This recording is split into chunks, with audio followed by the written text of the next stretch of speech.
Welcome to Bhuvanagiri news. నేను మీ Suresh Goud. Please subscribe my channel. నిరుద్యోగుల సమస్యలను పరిష్కరించాలని పోరాడుతున్న బీజేవైఎం నాయకులపై పోలీసులు అత్యుత్సాహం ప్రదర్శించి ముందస్తుగా అరెస్టు చేయడం తీవ్రంగా ఖండిస్తున్నామని భువనగిరి బీజేవైఎం నాయకులు అన్నారు. భువనగిరి బీజేపీ జిల్లా కేంద్రంలో నిర్వహించిన మీడియా సమావేశంలో వారు మాట్లాడారు. యువజన కాంగ్రెస్ నాయకులు నోరు అదుపులో పెట్టుకుని మాట్లాడాలని హెచ్చరించారు. జాబ్ క్యాలెండర్ను వెంటనే విడుదల చేయాలని డిమాండ్ చేశారు.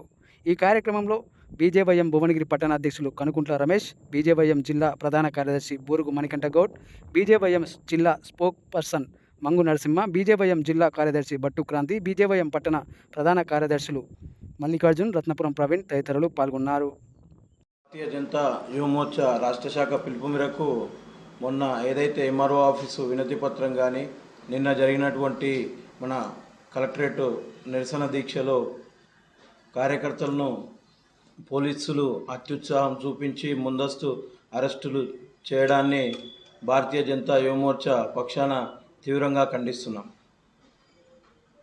నిరుద్యోగ సమస్యల గురించి గ్రూప్ 1, గ్రూప్ 2, గ్రూప్ 3 నోటిఫికేషన్ విడుదల చేయాలని, అదేవిధంగా డిఎస్సిలో 25,000 పోస్టులు అదనంగా యాడ్ చేసి నోటిఫికేషన్ విడుదల చేయాలని మా రాష్ట్ర అధ్యక్షుడు మహేందర్ సెల్వ గారి ప్రకటన దానికోసము మేము ఈ నెల 8న సీఎం క్యాంప్ హౌస్ ముట్టడించడం జరుగుతుంది.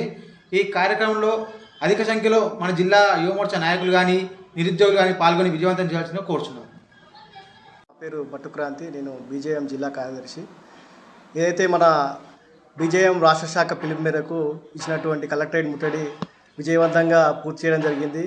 కార్యకర్తలు ఎంతోమంది ముందస్తు అరెస్ట్ అయినా కూడా ఏ బీజేవైఎం కార్యకర్త కూడా భయపడకుండా కలెక్టరేట్ ముట్టడి విజయవంతం చేసి నిరుద్యోగులకు అండగా మేము ఉన్నామని ధైర్యం ఇవ్వడం జరిగింది.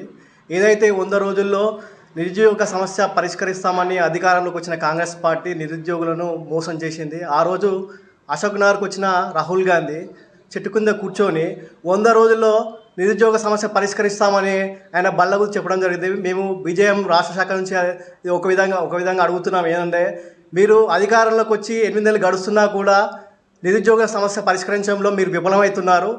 ఏదైతే గ్రూప్ 1 మెయిన్స్కు 1:50 కాకుండా 1:100 విధానంలో సెలెక్ట్ చేయాలని, అదేవిధంగా గ్రూప్ 2, గ్రూప్ 3లో అదనంగా పోస్టులు పెంచాలని, జాబ్ క్యాలెండర్ ప్రకటించాలని, మళ్ళీ కానిస్టేబుల్కి వ్యతిరేకంగా ఉన్న జియో 46ను కూడా రద్దు చేయాలని మేము రాష్ట్ర శాఖ నుంచి పిలుపునిస్తున్నాం.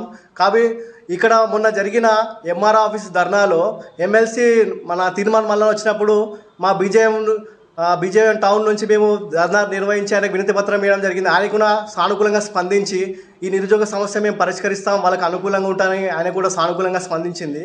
కానీ ఇక్కడ ఉన్న యువజన కాంగ్రెస్ నాయకులు భువనగిరి పట్టణంలో మేము చేసింది ఎంఆర్ ఆఫీస్ ముందు అయితే వాళ్ళు కలెక్టర్ ఆఫీస్ ముందు అని వాళ్ళకి ఏ ఆఫీస్ ముందు మేము ధర్నా చేస్తున్నామో తెలియకుండా బీజేవైఎం నా కొడుకులు అని అసత్య పదాలను ఉపయోగించడం కరెక్ట్ కాదని మేము కోరుతున్నాము.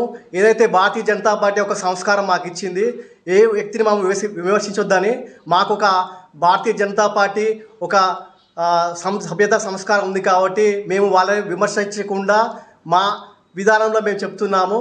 కాబట్టి ఎవరైనా బీజేవైఎం కార్యకర్తల జోలికి వచ్చిన అసభ్య పదాలను విమర్శించడం కూడా బాగుంటుందని జాగ్రత్తగా గుర్తుపెట్టుకోవాలని, జాగ్రత్తగా మాట్లాడాలని మేము ఈ విధంగా పిలుపునివ్వడం జరుగుతుంది. బీజేవైఎం నాయకులు మేమందరం నిరుద్యోగులకు అండగా ఉంటామని, ఎవరైతే మేము ఇచ్చిన డెడ్ లైన్ లోపల నిరుద్యోగ సమస్యలు పరిష్కరించలేకపోతే మేము రాబోయే రోజుల్లో భారీ ఎత్తున ఆందోళన కార్యక్రమాలు నిర్వహించి ఈ రాష్ట్రంలో నిరుద్యోగులకు మేము అండగా ఉండి ఖచ్చితంగా వాళ్లకు ఏ విధమైన సహాయం చేయడంలో భారతీయ జనతా పార్టీ, బీజేపీ కార్యకర్తలు ముందుండాలని ఈ విధంగా నేను పిలుపునిస్తాను.